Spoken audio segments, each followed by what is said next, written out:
First question from the American press goes to Steve Holland of Reuters. Thank you, Mr. President. Thank you, sir. Have you made up your mind whether to take action against Syria, whether or not you have a congressional resolution approved? Is a strike needed in order to preserve your credibility for when you set these sort of red lines? And were you able to enlist the support of the Prime Minister here for support in Syria? Let me unpack the question. First of all, I didn't set a red line.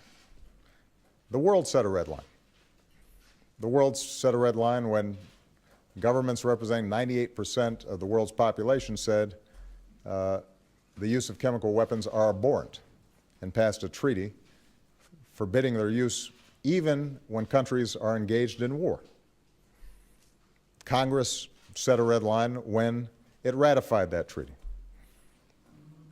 Congress set a red line when it indicated that in a piece of legislation titled the Syria Accountability Act that some of the horrendous things that are happening on the ground there need to be answered for.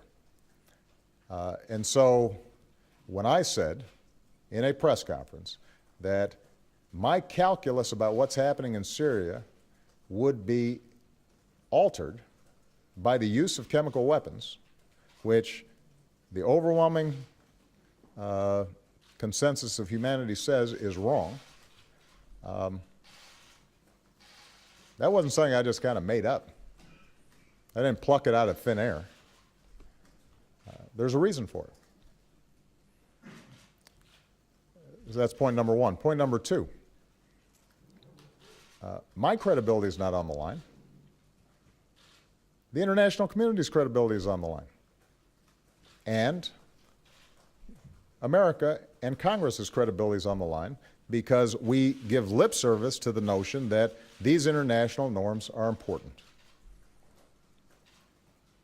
And when those videos first broke and you saw images of over 400 children subjected to gas, everybody expressed outrage. How can this happen in this modern world?